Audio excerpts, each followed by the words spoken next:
बम चलने लगे बाहर विदेशों में, अन्य जगह जब घटना घटने लगे जात धर्म का, मजहब का, गाली गलौज शुरू हो तो समझना चुनाव आ गया। नीतीश कुमार जी ने दिया या परिस्थिति बनी कि मांझी जी को मुख्यमंत्री बनना पड़ा।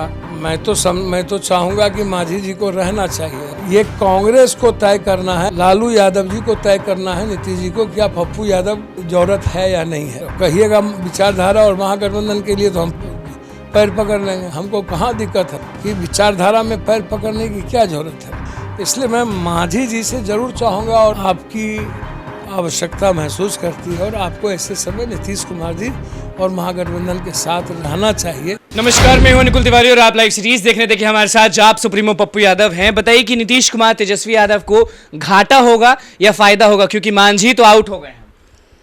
भैया राजनीति और विचारधारा की तरह ही नहीं,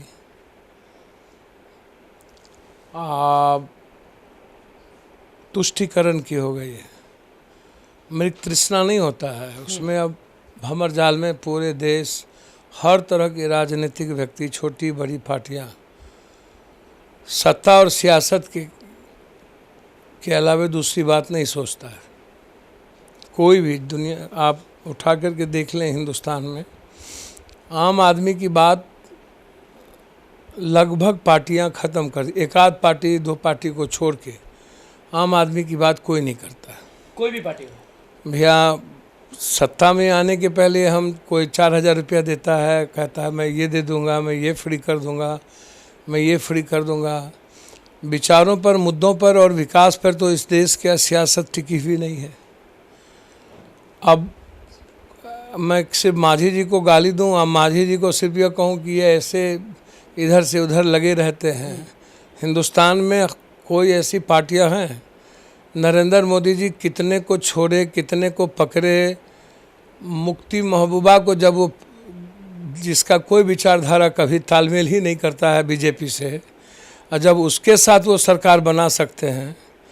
और गुलाम नबी आज़ाद जी जो दुनिया के सबसे कहते हैं कि मैं सेकुलर हूँ और कभी विचारधारा बीजेपी का नहीं, जब उसका और उनका आंतरिक मेल हो सकता है और बीजेपी अपने उस एलाइज जो शुरू से जिसके साथ बीजेपी काम की, वो है बाला साहब ठाकरे, जब शिवसेना को लात मार सकती है तो अन्य पार्टियों के बारे में आप क्यों बोलते हो। लगभग आप छोटी छोटी पार्टियां को, निषाद, संजय निषाद को जो गाली गलौज करते थे, आप पटेल को देख लो जिसको मंत्रिमंडल में रख के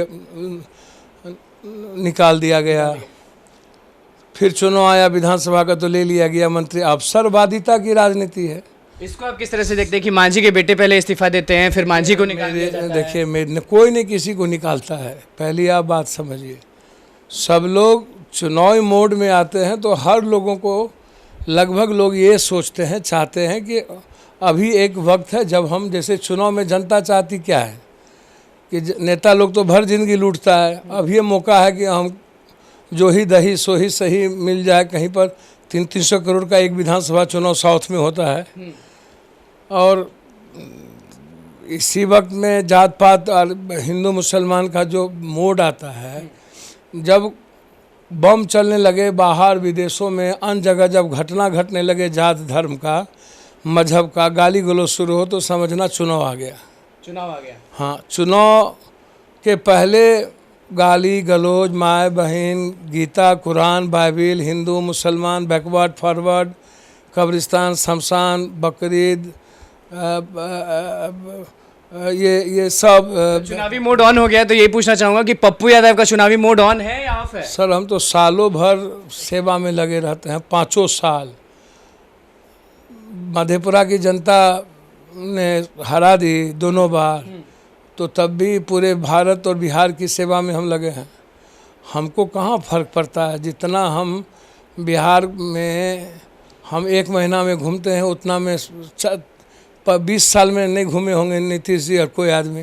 कोई भी नहीं घूमा होगा 20 साल। भैया, तो हम तो घरे घर चले जाते हैं ना भाई। बाढ़ में भी घरे घर, कोरोना में भी घरे घर, तूफान में भी घरे घर। तो अभी भी जा रहे हैं, जहाँ ट्रेन में सब लोग डेथ कर गए तो सब ट्रेन में सभी लोगों को 20-20 हज़ार जाके मदद करना पड़ा। आज भी दरभंगा में जाके मदद करेंगे। तो जहाँ जहाँ लोग घटना घटित होती है, जो जिम्मेदारी सीएम, डिप्टी सीएम, मंत्री की है, वो जिम्मेदारी एक सेवक के रूप में हमें निभाना पड़ता है उस दायित्व। दुनिया से लड़ेंगे कि नहीं चुनाव? अभी तो सवाल उठता है कि मांझी जी का, देखिए मांझी जी को बहुत मौका मिला, ऐसा नहीं है नीतीश कुमार जी ने दिया या परिस्थिति बनी कि मांझी जी को मुख्यमंत्री बनना पड़ा। तो सवाल उठता है कि जब बीजेपी एक एक व्यक्ति को तत्काल, मैंने पहले कहा कि धुरतई चलती रहती है, बड़ी पार्टी भी बड़े नेता सबको लगता है कि अब धुरतई शुरू होगी। अब विलय या ना विलय, स्वतंत्र रह करके काम करने की सबकी भावना होती है। अब स्वतंत्र रह के ही तो मांझी जी ने मंत्रिमंडल में भी आए, आगे भी साथ में लड़े सभी लोग। हम तो चाहते थे निषाद को भी बाहर ना जाने दें, ठीक है, सबका बरबोलापन होता है। तो मांझी जी जाएंगे भाजपा में या? मैं तो चाहूँगा कि मांझी जी को रहना चाहिए। यदि वो दलितों की बात करते हैं, दलित मुक्ति की बात करते हैं और ये कहते हैं कि हिंदुत्व से ज़्यादा खतरा जातिवाद है, तो मुझे लगता है कि मांझी जी किस वक्त क्या बदलते हैं किसी को नहीं पता। अब ये सवाल कहाँ से आया? मांझी जी जब ये कहते हैं कि सनातनी हिंदुत्व और सारी बातें, मांझी जी हिंदुत्व की बात फिर कहाँ से आ गई मांझी जी के मुंह से? जब वो संत रविदास, वाल्मीकि, बाबा साहब अम्बेडकर, रामास्वामी पेरियार या सावित्रीबाई, ज्योतिबाई फूले या ऐसे लोगों को वो फॉलो करते हैं, बुद्ध की विचारधारा से हैं, तो फिर इस तरह की बात। अब जातिवादी जहर है, लेकिन हिंदुत्व से ज़्यादा जहर है जातिवादी। जब सब लोग इधर उधर कर रहे हैं तो पप्पू यादव महागठबंधन में जाएंगे? देखिए, मैं महागठबंधन के पक्ष में विचारों के साथ, कांग्रेस के विचारों के साथ लगातार मैं रहा हूँ। अटल जी के साथ में था, लेकिन कांग्रेस के विचारधाराओं के साथ हमेशा, जो देश की डेमोक्रेसी और संविधान है और जो देश की भावनाएं हैं, हम इस बिहार के 14.5 करोड़ लोगों के जीवन से जुड़े सवाल पर लड़ते हैं। हम इस बिहार के जीवन के, आम आदमी के जीवन की सुरक्षा के सवाल पे लड़ते हैं। हमें गरीबी जैसी शब्द हमको अच्छा नहीं लगता, नफ़रत है ऐसी चीज़ों से। हम एजुकेशन और हेल्थ की बात में हम लड़ते हैं सदियों, बचपन से। हम रोज़गार के सवाल पे लड़ते हैं, हम बाढ़ और सुखाड़ के सवाल पे लड़ते हैं। हमको कोई मतलब किसी जाति, धर्म, मजहब से, बात बिल्कुल ठीक है। ये जाति और धर्म, मजहब जब तक रहेगा तब तक किसी भी समाज और विचार को तरक्की नहीं होने देगा। कोई भी लीडर यदि जाति का जहर है तो समाज उसकी तरक्की, उस जाति का समाज तरक्की नहीं कर सकता है। आप इस बात को समझ लीजिए, कभी भी नहीं प्रगति नहीं करेगा। हर ऐसे लीडर को प्रगतिशील सोच के साथ दूसरों के जीवन के साथ खड़े होने की आवश्यकता है, तब कोई समाज बहुत आगे बढ़ता है। अभी बताएंगे कि नहीं लोगों को कि पप्पू यादव कहाँ से लड़ेंगे चुनाव? मेरे लिए लड़ना नहीं, मेरे लिए बिहार में लड़ने का कोई ये है ही नहीं कि कौन शहर नहीं है जहाँ पप्पू यादव, हर बिहार का शहर, हर लोग चाहते हैं कि पप्पू यादव मेरे यहाँ से लड़े तो मेरी सेवा होगी। सब लोग जानते हैं, सब लोग को पता है कि मैं सेवा के अलावा, जहाँ से नहीं लड़ेंगे वहाँ भी तो सेवा आप देते ही। नहीं, बिहार और देश भर में हम करते हैं। कोरोना देश भर में, दुनिया में जब भी कोई साइक्लोन आया, कुछ आया, तो देश भर में हम किए। तो अभी भी मैं आपको बहुत क्लियर कह रहा हूँ कि अभी बहुत कुछ राजनीति के अंतिम तक, कोई इधर आएगा, कोई उधर जाएगा, कोई झुमका गिरा रहे, कोई विधायक उधर जाएंगे, कोई विधायक इधर आएंगे, कोई एमपी उधर जाएंगे, कोई एमपी इधर। सबका आप पर है कि आप किधर जाएंगे? भैया, कर्नाटक में सारा बीजेपी लगभग डिप्टी सीएम तक आएगी नहीं। अब एमपी में आ रहे हैं टोटल कांग्रेस की तरफ। तो जिसकी हवा, जैसे तेलंगाना में सब भाजपा छोड़ के कांग्रेस की तरफ आ रहा है। ये कांग्रेस को तय करना है कि क्या पप्पू यादव की जरूरत बिहार में, और लालू यादव जी को तय करना है, नीतीश जी को, क्या पप्पू यादव की कोई कहीं पर जरूरत है या नहीं है। जल्दी तय करेंगे तभी तो होगा। भैया, वो उनको तय करने दीजिए। मैं किसी के जगह जा कर के, मैं तो कहिएगा विचारधारा और महागठबंधन के लिए तो हम पैर पकड़ लेंगे, हमको कहाँ दिक्कत है। लेकिन सवाल उठता है कि विचारधारा में पैर पकड़ने की क्या ज़रूरत है, जब सबको पता है कि पप्पू यादव और सबकी विचारधारा कोसी, सीमांचल, मिथिलांचल जब आप जाइएगा तो ज़रूर सबको लगेगा कि नहीं पप्पू यादव से कम या ज़्यादा, हम जाति वाला बेनिफिट नहीं है, लेकिन इतना तो ज़रूर होगा ना, जिस गठबंधन के साथ रहेंगे वहाँ जाति जैसी चीज़ें नहीं रहेगी, इसको आप समझिए। लोग के लिए हमेशा आवाज उठाएंगे। ये जो वहाँ पप्पू यादव का मतलब ही हो जाएगा जाति से अलग,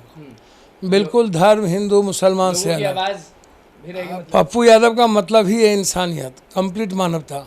पप्पू यादव का मतलब ही है कंप्लीट हर परिवार से रिश्ता, एक विश्वास, एक कम्युनिकेशंस, एक ट्रांसपेरेंसी, एक मतलब इसके अलावा मेरा कोई दूसरा रिश्ता नहीं है।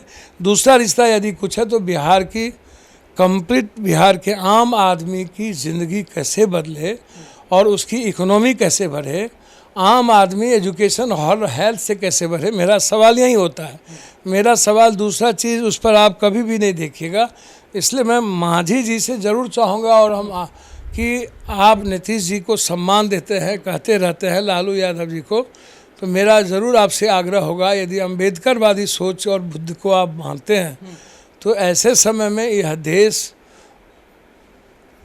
आपकी आवश्यकता महसूस करती है और आपको ऐसे समय नीतीश कुमार जी और महागठबंधन के साथ रहना चाहिए, जो मेरा आग्रह है। अभी ऐसा तो है नहीं कि कोई लात मार दिया उन्हें, वो खुद ही रिजाइन दिए हैं।